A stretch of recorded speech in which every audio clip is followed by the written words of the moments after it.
Hi guys, it's Colette. Welcome back to my channel, and this is the weekly tarot card for the week commencing Monday the 16th of September 2019, and we're just coming through the Judgment week and are about to start with another card on Monday, which is the Five of Discs. And we get this one out occasionally, and it has been a wee bit of a swing time, like up down up down up down. No wonder we're all exhausted at times. But this is the Five of Discs in the Rohrig deck, and if you look, there's a wee man standing.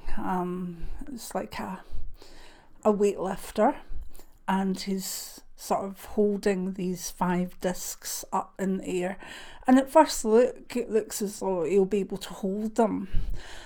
He'll be able to juggle all those balls, but if you look at the outer sides bits of the card, you'll see that there seems to be asteroids coming in at him, and when they land, it's very unlikely that he'll be able to keep juggling or have the strength to keep everything up. And that's a wee bit of the key to the card this week. It's like, know your limits.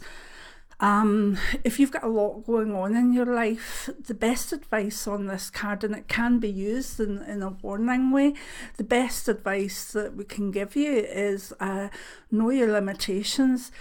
If you're running on empty already, don't take anything else on, because it really isn't worth it, and you could end up dropping everything or being ill. And it's a good card for reminding us that we're strong, but sometimes we're not as strong as we think we are, or we project that we are. So what does it mean in the bigger world? Maybe a lot of balls being dropped this week. Different countries saying, well, we thought we could handle that, but we can't. And that aspect of it can bring an awful lot of sort of people coming together to share burdens. It's not the most positive card in the traditional decks. It has 2 figures that are very poor and are covered in snow, and they're trying to find their way through, and it looks as though they've lost all their energy and all their self-worth and everything. So Rohrig brings out the aspect of knowing your limits rather than the extreme poverty of, say, like the other more traditional decks. And I do like this one because I think we all have been in situations where we've been juggling too much. And the moral of the story is that if you juggle more than you can juggle, then you'll drop everything. So in the world this week, as I say, there could be a few bits of chaos round about, and always remember that chaos begets chaos. So this card has the potential to spread. It also means that we should all be working together rather than singularly. It's very much easier to hold up a weight if you've got someone helping you, and that goes with the countries. Things should be strengthened in the week ahead that allow us to work as maybe members of teams, or things maybe like world peace organisations, even rescue organisations. This card can sometimes come out when there has been a problem, but you see people coming together to put their strengths together to rescue people from whatever's happened. So it can be a negative card, but it can actually bring out the sort of humanity of humans, which we haven't seen that much of. Although I must admit, watching the news clips and also things about 9/11 again, that was 18 years ago, it doesn't seem like that. But watching that when there was such a tragedy, things had literally come down, but the first responders and the people that just helped out even the Canadians that made room in their houses for planes that had been diverted that couldn't land at New York. That's the essence of the good side of this card, is how we can pull together and share the burden as such. So let's hope that there's enough humility for humanity to move forward. Now, if we look at the general stuff, what about career? Well, it's quite similar. If you are used to juggling so many things and you're working flat out all the time, then it'll only need maybe a member of staff to be off ill, or maybe one of your own children to need you, or your computer to break, for everything to go down and for everything to just almost collapse into dust on the floor. Now, that might sound extreme, but I'd like to ask some of you that get through this week as to what was the straw that broke the camel's back at work as such. Using this, you can then go forward to know that you don't need to give 100% all the time, each and every day. Because when you're giving 100% all the time, you've nowhere else to go apart from back the way.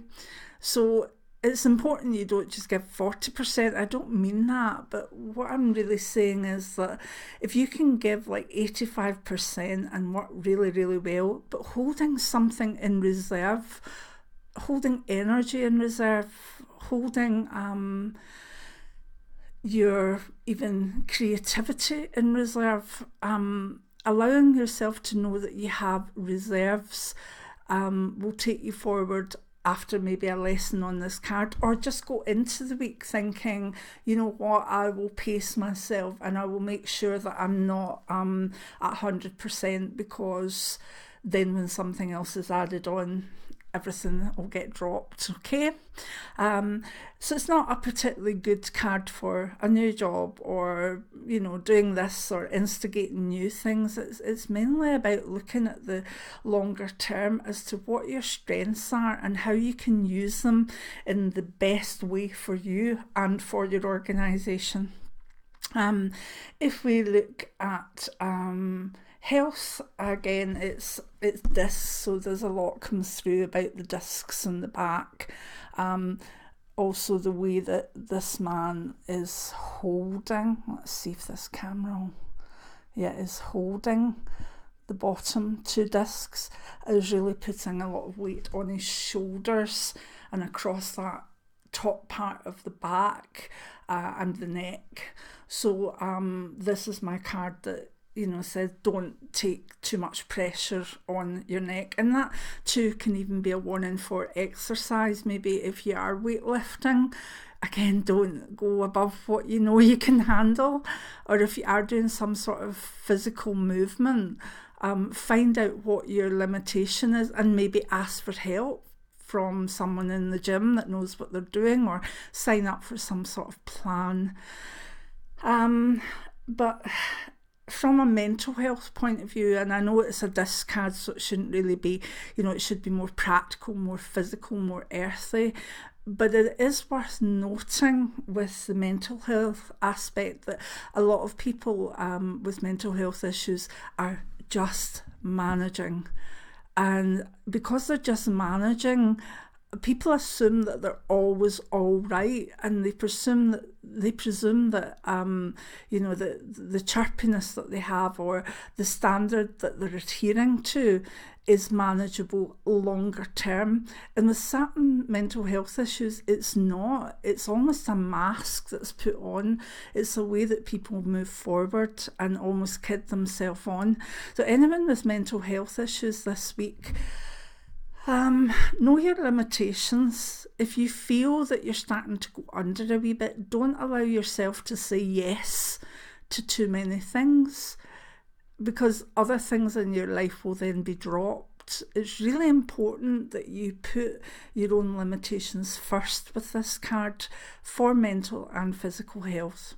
If we look at relationships, This actually can be a good one because the couple can work together if you're long term, and you've had your battles as such, and you may be a wee bit battle weary, but because you've had the battles and because you've maybe gone through periods of no money or a crisis in the family, although it's going to be a kind of stressful week, you'll know that the two of you together can handle it. You'll know that the two of you can make joint decisions, and that two of you, if you split the work and you split the responsibility, will come through this. So it's actually quite a good card to learn from. And for people that have managed long-term relationships, they already are quite well versed in this card, and they should know that there's certain times when one person can take more of the burden and other situations where the other partner can, and that's the good aspect of this. If you're looking for a partner, the warning is don't take on too much of what you can't handle. You might think that you want an upbeat extrovert that's going to go everywhere with you, but if you're an introvert that's very much wanting to stay at home, then don't overshoot. It's important that you know what your limitations to a relationship is, because if you're looking at a partner that is out with your own core values, then that's not so good, because they're either going to have to move towards you or you towards them, and if there's a big difference in core values, that can be too much for either partners. So if you're looking for a partner this week, think about what your core values are and what your limitations are for accepting someone else. If it's like, well, my core value is this, and I couldn't go out with X, Y, and Z for reasonable reasons. But say you are so staunch politically, could you actually go out with someone who's so staunch and has beliefs that are completely opposing to you? If you can't, then don't go there. That's just the way this card works. Know your limitations, know what you're willing to put forward and just how far you can go. Otherwise, you risk getting into a relationship where everything's just up in the air. If we look at money, again, it's similar. Don't take on extra debt this week. If you've got a limit of spending, stick to it. Don't take on more debt that might collapse the whole thing. Maybe quite an interesting one for the bigger picture, the financial markets this year. Again, I don't know how necessarily that will affect it, but maybe the market's not taking on more debt or more pressure, because I have seen this card come out before, financial problems, and that can be in various markets as well. But as I say, I'm not a financial advisor, and this is for your entertainment purposes only. So please, any advice I give, take it as to what it means to you. And if you need a financial advice, go to a financier. And if you need physical advice or health advice, go to a health professional, okay? Spiritually, try and not forge forward and try and juggle too many things. Spiritually, we got all excited when we realised we're opening up, and we're like, oh, I want to know about numerology, I want to do the tarot, I want to do crystals, I want to learn about mediumship, I want to do this and this and this. And this card goes, whoa. How many balls can you juggle in the air? I mean, it's as simple as that. And how good would you actually be with any of them if you're struggling? So it's time to pull back a little and focus maybe on one or two areas of spirituality. When this card comes along, maybe it's good to try meditations or to try some soul work, and not, be learn a little bit of everything. That's not ideal. It's nice to have a good background, but you should have one or two or three things that you excel in and that you can handle. And if you have that, be happy with that, while still having a little bit of knowledge of other things. pare it back spiritually this week and you'll do fine. So I hope you've enjoyed this week's weekly tarot card. My book Novice to Pro in one book by Colette Clairvoyant is on all Amazons, and also so are my memoirs. So if you want to support me, you can do that, and there's also wee coffees that the links in the description box if you want to give £3 or $3 towards the channel. But I'm told always to try and remember that at the end, because but I don't, but I've put it on anyway. But just enjoy the weekly tarot and see what you can take from it. Many blessings now. Bye.